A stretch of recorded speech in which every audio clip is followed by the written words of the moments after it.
નમસ્કાર, આપ જોઈ રહ્યા છો સ્પાર્ક ટુડે ન્યૂઝ। રાજુલાના માંડળ ખાતે નૂતન વર્ષ સ્નેહ મિલન સાથે વિવિધ વિકાસ કામોના ખાતમુહૂર્ત લોકાર્પણ કાર્યક્રમ યોજાયો હતો। મહેમાનો દ્વારા દીપ પ્રાગટ્ય કરી આ કાર્યક્રમને ખુલ્લો મૂકવામાં આવ્યો હતો। ગુલદસ્તા આપી મહેમાનોનું સન્માન કરવામાં આવ્યું હતું, જેમાં નવું પંચાયત ઘર, ગટરનું કામ તેમજ આંગણવાડી વર્કરો જે નિવૃત્ત થયેલ છે તેવી 82 યશોદા માતાઓને ગ્રેજ્યુટીની રકમ અર્પણ, વિધવા સહાય, વૃદ્ધ સહાયના 12 લાભાર્થીઓને હુકમ અર્પણ, પ્રધાનમંત્રી આવાસ યોજનાના 6 લાભાર્થીઓને હુકમ અર્પણ સહિત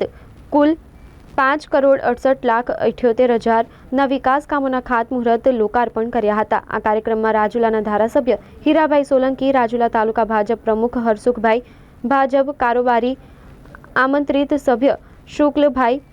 બલદાણિયા, તમામ ગામના સરપંચ, તમામ ગામના તલાટી મંત્રી ઉપસ્થિત રહ્યા હતા। આ તકે ગ્રામ, તાલુકા, જિલ્લા પંચાયત હોદ્દેદારો, ભારતીય જનતા પાર્ટીના હોદ્દેદારો, ગ્રામજનો, આગેવાનો ઉપસ્થિત રહ્યા હતા। યોજનાઓ હોય એવી અલગ અલગ યોજનાઓ દ્વારા જે ચેક વિતરણના કાર્યક્રમો અહીંયા થયા છે, ત્યારે આ મંચ પર બિરાજમાન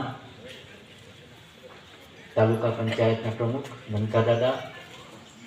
તાલુકા ભાજપ પ્રમુખ અમારા ભાઈ શ્રી હરસુરભાઈ, આ વિસ્તારના હર હંમેશ માટે નાના નાના પ્રશ્નો, વિવિધ વિકાસલક્ષી કાર્યક્રમના લોકાર્પણ, ખાતમુહૂર્ત અને અન્ય યોજનાઓ જેવી કે પ્રધાનમંત્રી આવાસ યોજના હોય, આંગણવાડી વર્કરોના જે પડતર પ્રશ્નો હોય, આવા તમામ પ્રશ્નોના એક પ્રોત્સાહિત કાર્યક્રમમાં આજના કાર્યક્રમના અધ્યક્ષ આપણા વિસ્તારના લોકલાડીલા જાંબાદ ધારાસભ્ય એવા ભાઈ શ્રી હીરાભાઈ સોલંકી સાહેબ, રાજુલા તાલુકા ભાજપના પ્રમુખ હરસુરભાઈ, તાલુકા પંચાયત રાજુલાના પ્રમુખ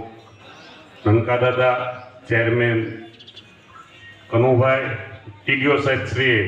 કલસરિયા સાહેબ, દાણીધરિયા બાપુ, ઉપસ્થિત આ ગામના અમારા વડીલ મુરબ્બી એવા ભોળાબાપા, વાલનાથ બાપુ, સરપંચ શ્રી ગોવિંદભાઈ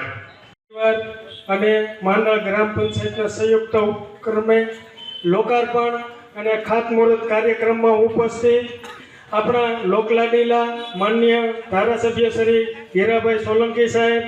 તેમજ તાલુકા પંચાયતના પ્રમુખ શ્રી